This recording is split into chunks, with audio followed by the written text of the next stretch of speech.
El Tribunal Administrativo del Quindío está más cerca de usted. Hoy tenemos la grata compañía de Fernando Jaramillo Botero, expresidente de la Academia de Historia del Quindío y el docente de la Universidad del Quindío, mi compañero en una época de la Academia. Fernando Jaramillo Botero, bienvenido al Tribunal Administrativo del Quindío. Muchas gracias por la invitación, aquí estaré siempre que me requieran. Hoy te citamos para que nos comentes con respecto a los parques en el departamento del Quindío. Sí, el modelo fundacional de estos municipios del eje cafetero se da siguiendo el damero español. El damero español es la cuadrícula del 80 por 80 y los pueblos inician con la fundación de la plaza de mercado. Se traza la plaza de 80 por 80, se trazan las calles hacia el norte, al sur, oriente y occidente. Al costado oriental se ubica la iglesia, porque a la derecha lo bueno y a la izquierda lo malo, dice la iglesia católica. Se deja el espacio para la alcaldía. Y la calle al norte casi siempre llamaba la calle real, porque era la calle por donde algún día llegaría el rey. Si algún día llegara, el rey nunca vino. En los 318 años de colonización española el rey nunca vino. Pero ahí le teníamos la calle real por si de pronto venía. Entonces se inicia como plaza de mercado. Sí, a la plaza llegaban los compradores y los vendedores. Llegaban los campesinos con sus productos, traían el cerdo para despresarlo y venderlo, traían la panela, traían la miel de abeja y se ubicaban unas mesitas con toldos para vender los productos a la gente del pueblo que necesitaba ir a mercar y a comprar. ¿Cuál fue la primera plaza de mercado en el departamento del Quindío?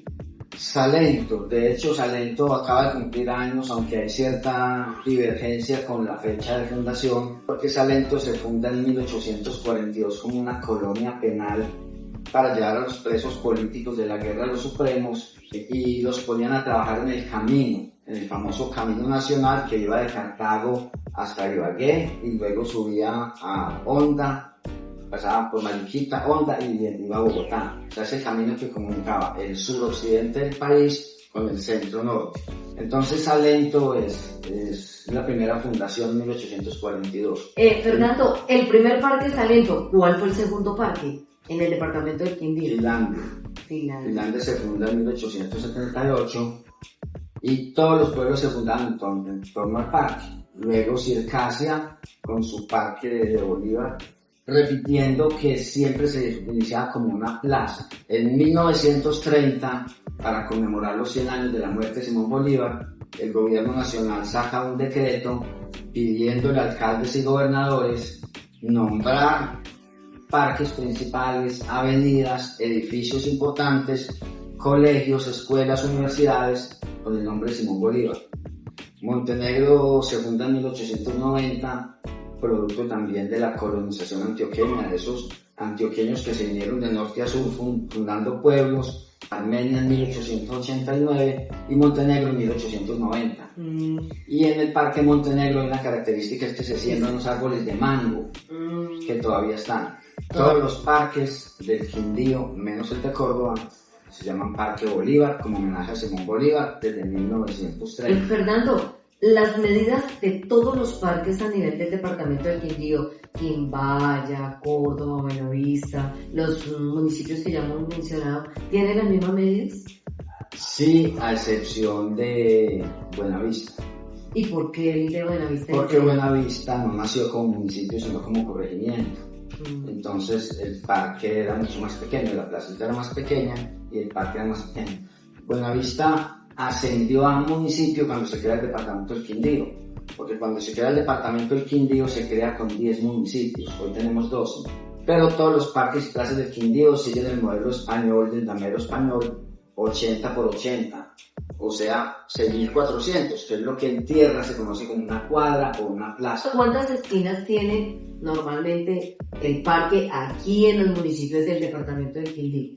Los parques del modelo español tienen 4 esquinas. Y por cada esquina salen 2 calles, una hacia un punto cardinal y otra hacia el otro, o sea 8 salidas. Sí. Hay una curiosidad en Génova, y es que Génova sigue el modelo romano, porque Génova se funda y se da el nombre como una de la tierra donde nació Cristóbal Colón. Y los parques en Roma tienen 10 salidas, 10 calles, o sea, 10 esquinas. Eso para la evacuación, teniendo en cuenta el tema del Papa, que el Papa sale pues a hablar y es la plaza, y cuando hay que evacuar la plaza se necesitan buenas vías. Entonces en Génova hicieron el parque con las 4 esquinas, que cada una tiene ya 2 calles, pero le hicieron 2 calles, una al norte y otra al sur, en la mitad, para poder evacuar el parque en cualquier circunstancia. Con respecto a la plaza de Bolívar, del municipio de Quimbaya, ¿qué referencia podemos nosotros tener especial histórica? Fue la última plaza de mercado con toldos en el Quindío. O sea que es el último parque, ¿podemos decirlo así? Sí, es la última plaza que se convirtió a parque. Municipio de Córdoba.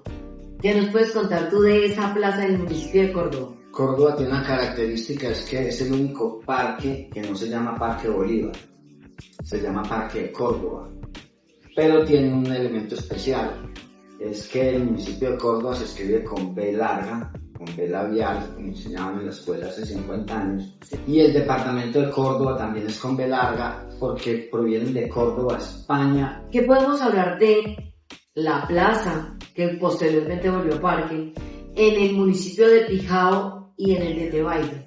En el de Tebaida, primero está la Plaza Mercado. ¿Alguna curiosidad histórica con respecto al parque de la Tebaida antes de pasar al de Pijao, Calarcá y Armenia? Sí, el de la Tebaida entonces, en 1954, también le mandan la escultura a Simón Bolívar, ahí está, le roban la espada cada rato. Y la Plaza del Mercado, que quedaba ahí, se pasa para otro sitio que se llama Plaza Nueva. Entonces lo llevan para otro sitio que se llama Plaza Nueva. Y en 1970 se construyen las galerías y se recoge el mercado de toldos y se lleva para las galerías, y esa Plaza Nueva, que era plaza, la convierten a parque y la llaman Parque Luis Arango Cardona, fundador de la Tebaida. Hoy se llama Parque Luis Arango Cardona. Y Fernando, cuéntanos con respecto a la plaza de Pijao, a la plaza que ahora es parque, ¿no? Sí. Que aclaramos eso siempre. Pijao le mandan a hacer un busto. El busto es del pecho hacia arriba y sin brazos. Entonces es una figura mucho más pequeña. Buenavista también tiene un busto. Tampoco tiene un Simón Finlandia también tiene un busto. Y con Finlandia sí, creo que ha faltado que tenga la escultura de Simón Bolívar completa.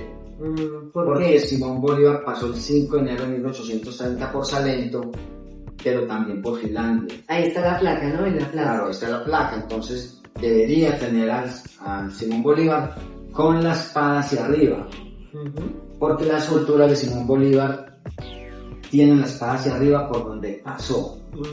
Por Salento él pasó, entonces tiene la espada hacia arriba. Como quien dice, abriendo camino. Sí, por donde no pasó la tiene abajo. El Bolívar de Armenia la tiene en reposo, aquí en su pecho, porque el Bolívar de Armenia es un Bolívar civilista, no un Bolívar estadista, ni guerrero, ni militar. Y en la mano derecha tiene un pergamino, que es la Constitución. O sea, es un Bolívar civilista, estadista. Y esa plaza, hoy Parque de Bolívar de Calarcá, ¿qué historia tiene? Pero esa también es producto de la fundación en 1886, y esa plaza luego la convierten en parque. Y hoy tiene 2 monumentos muy interesantes, a excepción de Simón Bolívar, porque ahí está también Simón Bolívar. Tiene a la diosa de la agricultura y tiene a un hombre campesino. Son 2 monumentos hechos por César Gustavo Páez. Fernando, ahora hablemos aquí de nuestro hermoso municipio de Armenia. Tenemos varios parques aquí. Vamos de pronto a mencionar los primordiales, que todos son importantes. Entonces, Plaza de Bolívar, Parque de la Constitución, que lo tenemos aquí al lado del Palacio de Justicia. Como homenaje a los 100 años de la Constitución de 1886, escrita por Rafael Núñez. La Constitución del 86, cuando cumplió 100 años, en 1986, se hizo este parque y se le colocó ese nombre. Es relativamente nuevo. Claro, no es la Constitución moderna, sino la Constitución antigua que duró 105 años. ¿Hay algún símbolo especial dentro de ese parque? No, No, No. solamente su nombre. No está la Constitución por ningún lado. Exacto, debería, ¿no?, tener un emblema. Debería estar ahí. La Constitución de 1886 sería Claro, bueno. yo lo abierto. Fernandito, pasemos entonces aquí a el Parque de Bolívar, antes Plaza de Bolívar. Miremos cuántas modificaciones ha tenido, porque es que yo he visto fotografías de esa plaza de 1920 y es muy diferente a lo que yo conozco hoy en día. Sí, esa plaza hasta 1930 pues funcionó primero como plaza de mercado, pero después tuvo un trazado de parque. Ese trazado se puede ver hoy ahí a un lado de la catedral. A un lado de la catedral hay una pileta y esa pileta representaba el acueducto del municipio, porque el agua venía por canales y se llevaba hasta la mitad del parque. No había acueducto y la gente tenía que ir con baldes a sacar el agua de la pila, lo llaman la pila del central. Ese monumento que está ahí es homenaje a la pileta del primer acueducto y ahí está el trazado del parque de esa época. Ahí en el piso a un lado de la catedral, sí. ¿Cómo era el piso en esa época del parque? Inicialmente era en tierra, o sea, las plazas eran en tierra y luego cuando se crean los parques ya le siembran prado y le siembran árboles. En 1930 entonces pasa a llamarse Plaza Bolívar y tiene muchas remodelaciones después de 1966, cuando Armenia es declarada capital del departamento de Quindío.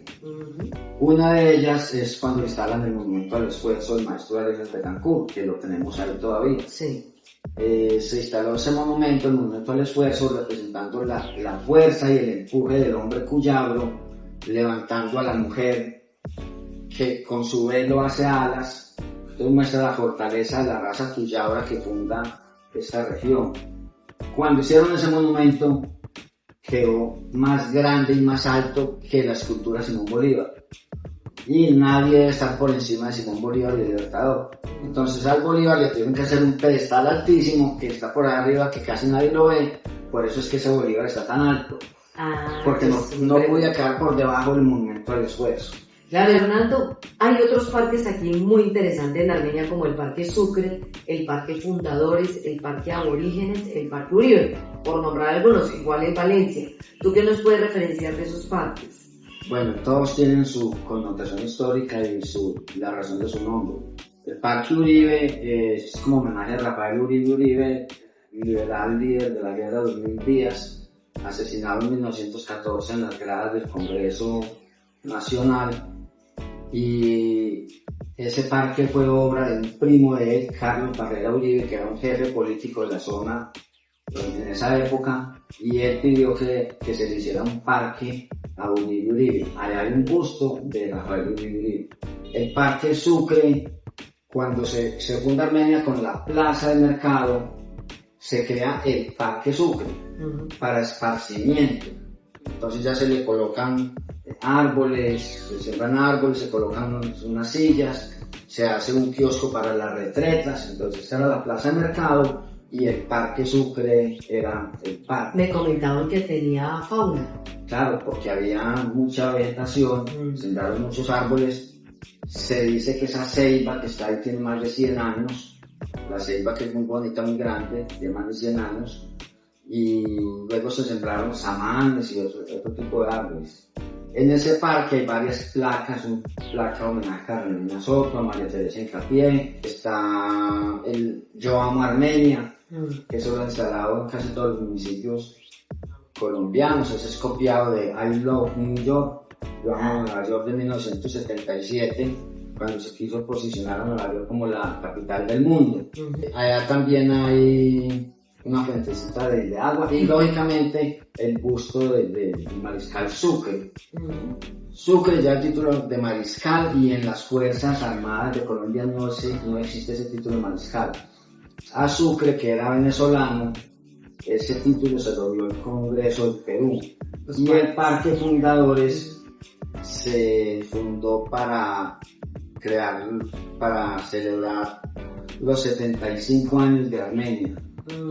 Bueno, los 75 años de Armenia, en 1964 se propuso crear un parque en la zona Fundadores, donde ya se está desarrollando, porque Armenia en sus inicios se desarrollaba hacia el sur. y se le hace el homenaje a los fundadores, por eso se hace parte de los fundadores. Allá están las cenizas de Tigrero, o sus restos de su esposa, doña Arcelia Cardona. José María Ocampo, ¿no? José María Ocampo, el Tigrero. Hay una placa de todos los colonos que intervinieron en el acta y en la fundación. Ese símbolo que hay en el Parque Fundadores, que es un tronco y un hacha. Sí, el tronco y el hacha representan que a punta de hacha, tumbando montes, se fundaron estos pueblos. Interesante. El Parque Aborígenes. El Parque Aborígenes se construyó cuando se hizo la 8ª Brigada en la parte norte y ya se encontraron unas tumbas indígenas. Entonces se destinó un lote para hacer un parque homenaje a los antepasados, a los aborígenes, en razón a que allí se encontraron unas tumbas. Se presumía que había un cementerio porque encontraron varias tumbas. Aunque las tumbas ya estaban saqueadas, casi todos los colonos antioqueños que venían guaqueando se habían llevado casi todos los tesoros y habían unos restos de unas tumbas y por eso ese parque se le da el nombre de aborígenes. Parque Valencia y Parque Los Sueños. Parque Valencia es un homenaje a Guillermo Valencia Castillo. Guillermo Valencia ¿Quién Castillo. era ese personaje? Poeta, payanés, integrante del gobierno nacional, que en 1927 dijo: Armenia es un milagro de ciudad. O sea, el papá en 1927 dijo: Armenia es un milagro de ciudad. Y Guillermo León Valencia, su hijo, en 1966 es el que firma la ley segunda que crea el departamento del Quindío el 7 de febrero e inicia sus operaciones administrativas el 1 de julio del año 66. El Parque de los Sueños fue una idea, digamos que más nueva, más reciente, de tener un parque para la familia, un parque como esparcimiento y recreación, pero la verdad le falta mucho, falta que se integre más como parque, que la gente lo disfrute más como parque. Realmente en sus zonas verdes, sí, porque ahí sí las tiene. Fernando, muchísimas gracias por este paseo histórico que nos diste y sobre todo nos abriste la posibilidad de hacer cultura y de ir y buscar nuestros parques, enriquecernos con ellos y aparte de eso contarle a otros, hacer la réplica de todo este conocimiento histórico que tú nos has dado. El Tribunal Administrativo del Quindío está más cerca de usted y hoy, Fernando, te agradecemos esta intervención que has tenido con nosotros. Con mucho gusto y espero que la gente aproveche para conocer no solamente los parques, sino los municipios, los sitios de interés histórico, cultural, patrimonial, los sitios turísticos, porque todos los municipios tienen algo que conocer y todos tienen algo para ir a ver. Fernando, para terminar, ¿qué tienen que ver todos estos parques y todos estos temas tan hermosos que hemos abordado hoy con un concepto llamado paisaje cultural cafetero? Es muy importante porque el paisaje cultural cafetero es la integración del hombre con el paisaje, con la tierra. O sea, la cultura es la integración del hombre con las cosas. Y el paisaje cultural cafetero es la integración de ese paisaje con el hombre. Y el hombre es el que está en los parques. El paisaje cultural cafetero es toda esa manifestación del paisaje que vemos, y en los parques era donde estaba el campesino caficultor. El mayordomo y el dueño de la finca iba al parque o a la plaza a buscar los cogedores de café para llevárselos para la finca. Todavía lo vemos acá, todavía lo vemos por el lado del camp. Llega un mayordomo con un jeep y dice: necesito 10 trabajadores, y los 10 se suben con su morralito, con su mochila a la espalda y para la finca a coger café. Todavía sí. Entonces ese paisaje cultural cafetero es la vivencia de los parques, y en varios de los parques están los jeeps cuadrados. Eso es paisaje cultural cafetero. Correcto. Gracias, Fernando, por tu convocatoria, gracias nuevamente por tu presencia aquí y a ustedes hasta una próxima entrega, porque el Tribunal Administrativo del Quindío está más cerca de usted.